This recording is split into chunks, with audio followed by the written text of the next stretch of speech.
Mutukyayisa love netufiirwa n'oluusi abandibaddemu amakulu tewandibadde ggwe nonkola bw'otyo kale afazaali wandisibyewo ekigoye owoza nkulaba ebulabi nsirika biki ng'oli ku mutima ogulumya kuleserwa butagaane tomanya muddeeyo nifunayo ekisingako ku bino leka ngende tomanya nange ndifuna yanjagala leka ngende kyemanyi nange ndifuna yanjagala. Okay, kale omukutu cruise exclusive katusinzidde okubanga ate tulabira Allen Cruise gemanya tuli proudly powered by Maros Bridals bano basangwa ali ku Anet Plaza batunda gomese nungi mishanna mirungi bitambala n'ebintu ebirala bingi nnyo ebikwatagana n'emikolo ejjaffe ja introduction kakati onako olwaleero wali omwana muwala gwe tulina ano ku show nga bwe mulabyawo ayina akayimba ke bambi naye mwana muwala ono lwaki muleese. She's one of those girls that supported me nga ntandika ebintu byange bino ebya Cruise Exclusive Mama Brighton bambi bana nabeera mu WhatsApp group ya Allen Cruise bichi. I love you people. Team Brighton, team Otiaba, team everyone yeah. But omwana ono azze ayimba nenga ndaba kibulamu but bakirungi nnyo okusigala ng'okola tira omuntu w'okwotuukira omuntu okukwata ku mukono but believe me azze ayimba. But lately ayina akayimba akali mu trendinga ku social media akayimba kano bangi nnyo temunnakamanya naye mbadde mbasaba mujja kawa amatu mumuwa amatu ku lwange nange mwennyini ngenda tandikirawo mukwatako tulabe nga akola video tulabe nga twongera okulongosa mu audio akayimba kongera okubanga ate katereera essaawa nennyini nzikiriza abeyanjulire mpola mpola tutandikirawo tulabe n'engeri tugenda okusobola ate okumuyamba njagala mumuwagire njagala mumuwe support. She's a young girl who has little money but needs help but awulira muli eri talent ye y'amaanyi but this song lwamuguddeko abruptly but anyway sooka obuuze ku bantu n'oluvannyuma tutandikirawo. Okay, abalaba Cruise Exclusive jakwongera ku ddoboozi. Okay, abalaba Cruise Exclusive muli mutya kansubire nti ne muli bulungi nange ndi bulungi. Yeah. Wow, bakuyitani? Nze Damali Dama. Real names? My real names Zarango Damali. Then genkwesa mu kuyimba Damali Dama. Yeah. Okuyimba okutandikirawo? Okuyimba nakutandika in 2019. Nintandika okuyimba nennemerako nenyimba till now. Okay. Yeah. Why did you join my group?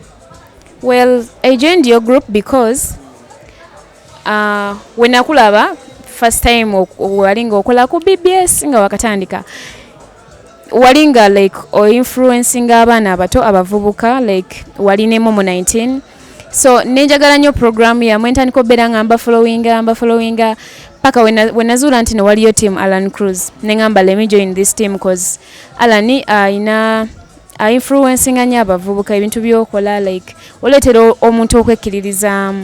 Yeah, so that's why I joined your group. Atenga gwo omuntu era nali ngamba nti one time ndi meeting ako ku Alan maybe nange nenkola ki nenfunako ku chance nyambako somewhere.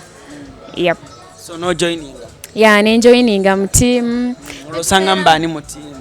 Team na joining by the way nga yakatandika. Nasanga mbatina Julie Cats, ba Jackie, ba Emma. Bwe batu twalimuko batono then ne bajanga ba joining ampola. Yeah. Wow. So enyimbo ina mmeka for now?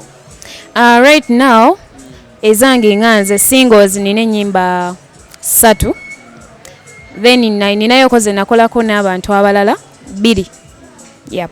So far right now olugendo lutusiza sawa zino ndabanga at least ninako wentuse cause mbade sikubanko limba by the way neru trending anga luneno limba lina kubi neru trending so kati ndabanga at least ndaba wendaga. Yeah. Amanyi obadde ogajjawaga okusigala ng'ogenda? Amanyi well ekintu ky'okuyimba nkyagala and nali nze nganze nekkiririzaamu era mbeera onengamba olwo natuka nengamba oba nsoke mbiveeko nengamba no kanstikinge ku kiki enjagala so that's why nalemerako nengamba sijja kupowa kanemereko because nkyagala ate even My mom, my brothers, they believe in me and my sisters. So kati nina banzikiririzaamu abantu abalala, my team, because nina team Damali Dama, banzikiririzaamu era lumu nali ngenda bivaako ne bagamba naye lwaki tetukita ne group tugijjewo ne baŋŋamba no togijjaawo, for us we believe in you. Nga ndaba kiganye ne mbagamba Anisha tugijjewo ne baŋŋamba Dama togijjaawo ffe tukukiririzaamu, one time ojja kikola. Ne mbagamba okay tusigalewo naye wekityo kati wekiri saawa zino. Tulaba bayimbi bangi nnyo, buli muvubuka bangi nnyo abaana abayimba, ne wandyagadde okulaba nga challenges abantu bazikola nga you've not asked people to do that challenge oba okukola challenges n'olaba celebrities ab'enjawulo bajja bakola oluyimba lwo n'olya muli essanyu n'ogamba kale no yalukoze saalumuwadde n'oli alukoze saalumuwadde, but I got shocked. Nzija ndaba ennyimba zo nnyingi, but this one shocked me. Nga abantu bakola akachallenge, ndaba abantu bakola akayimba neŋŋamba nagenza okubikkula nti nga muwala wange neŋŋamba bambi ate nga mabegaawo namupromise nga mu meeting ne mugamba Dama ngenda kuwaayo oluyimba lumu ndikusponsoringire nkole ne video laba Mukama bwamuwayo akayimba ke. Yes, many of you muyinza ogamba kayimba ki. Yes, it hasn't become a big song because mwana muto tamanyi kikiddako, akayimba kamuguddeko bugwi, tayina sente, tayina za video, audio muwulira muli eri nga abulamu, but I believe nja sobola omusindikako tulabe tusobola okubanga tusa akayimba kano.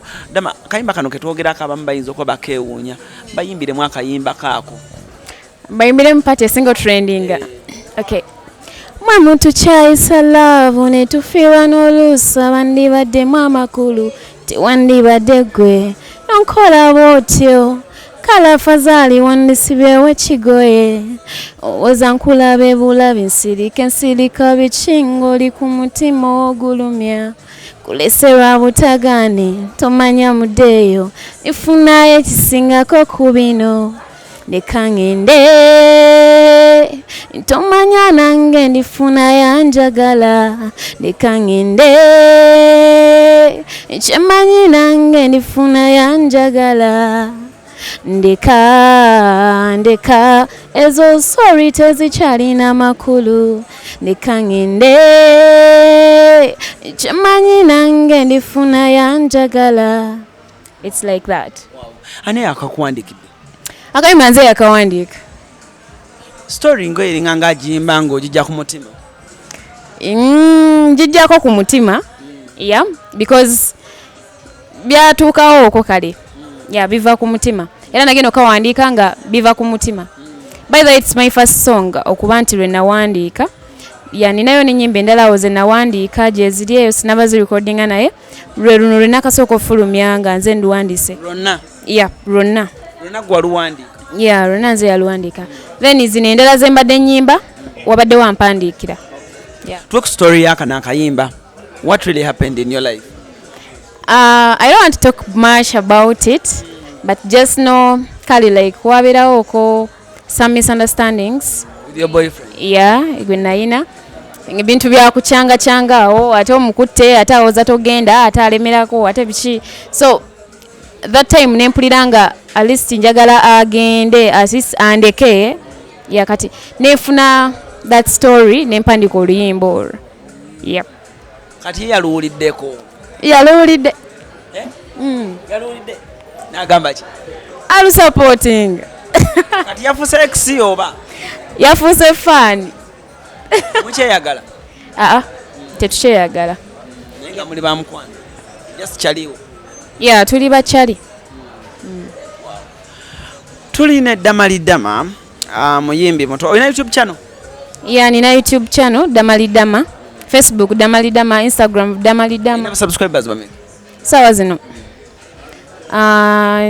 Tugenda weza 1K. I think tuweza tubuzako abantu nga 50. Mpeze 1K. So mukinkolere bantu 5 n'okusukka mugende ku Damali Dama spelling erieta? DAMALIE then Dama DAMA. Yep. To all my fans abanjagala team Alan Cruz namwe abagala Alan Cruz ng'omuntu, try so much okusupporting omwana ono. Bwe munamusupportinga nange kinzizaamu amaanyi nti sometimes bwe munjagala ennyo nange emma nsobola okwagala omuntu omulala oba nembaako nekyemwongerako nembaako newemutuusa n'okulaba nga atuuka waali mu maaso eyo mma nsobola okugamba nti nayamba gundi n'atuuka ku kirooto kye nenyamba gundi nga nange bwe mwanyamba netuuka ku kirooto kyange so nammwe musobola okuyamba Damali mwenna mitwalo 10 tuli wana emitwalo 16 tusobola okwekuŋŋaanya ffenna ne tugenda ku YouTube channel ye ne tulaba oluyimba lwe ne tumusapotinga tomanya awo cruise management esobola okujja nayo nesobola okuba nga ate etandikiraawo kyekisinza okuwa essuubi mu luno oluyimba oluyimba lutrendinze nnyo kyekituufu nalabye videos nga challenges ziri mu mutwalo by the way nali nakaluteekayo nasooka neŋŋamba oluyimba luno kantuteekemu ka list ba tiktokers balukole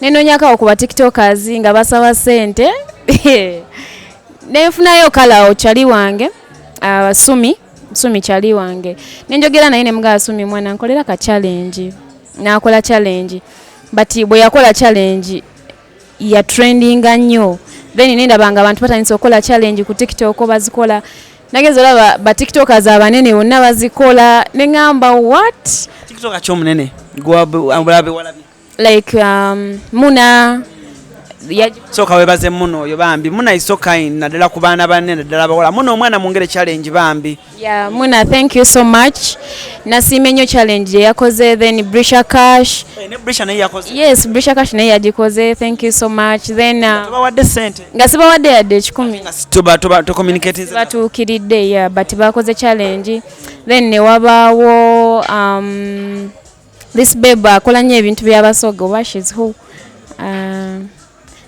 obaani simujjukira then bangi nnyo ba tiktokers waliwo n'aba ebons bagikoze Dr. Semagonja I appreciate you so much then waliwo kyali wange Damali kirabo owa ebons yataddemuko amaanyi okulaba nga ba ebons bagikola challenge eyo thank you so much Damali na buli omu yakoze challenge ku TikTok bana I appreciate you so very much so far right now obuzibu kisinga nkubuuza nti nali agadde okuyamba nze nga Alan Cruz naye buzibu kibo wa omuntu wayinza okukwatirako wosuubira nti Alan Cruz bonkwatirako wano maybe ebintu yange biyinza olongoka like wonkwatirako nga mu promotion because right now olimba lwetaaga promotion abantu balutegedde naye terunatuuka nnyo ku ground then ku ma radio like promotion then ne video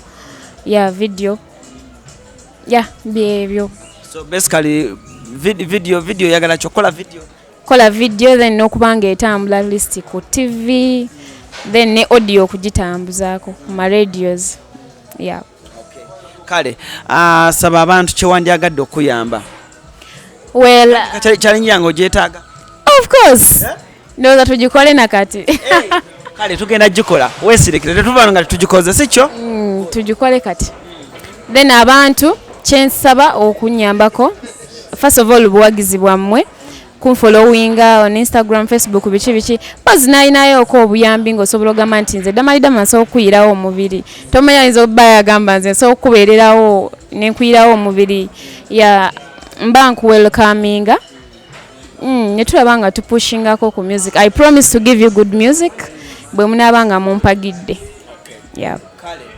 essaawa nenyininyini nzikiriza muwadde ka brief interview because it's an introduction I don't want her to speak so much naveno because time has not yet but I believe nti eno air gye muwadde n'empewo gye muwadde nsuubira bingi nnyo ebitusobola okuba nga atutuukako ngenda mega sure fenna Team Alan Cruz abagoberezi ba Alan Cruz ku Instagram Facebook mwena muwagira omwana ono mwana muwala ono challenges bannange muzongereko noba wakola challenge emu yongerako challenge endala she's my girl she has supported me she has been there for me abana actually your treasurer mu kibiina kyange kya Alan Cruz so bambi mukinkolere njagala okukola oluyimba lwono omwana nga luwezze emitwalo nga 10 ku YouTube channel ye kale for the start mutwalo nga 10 mukolere olulala tomanya nyinza ofunirawo omuyimbi addako neŋŋamba nti kale bwe nfuna omuyimbi ate ebintu biba tebiteredde buterezi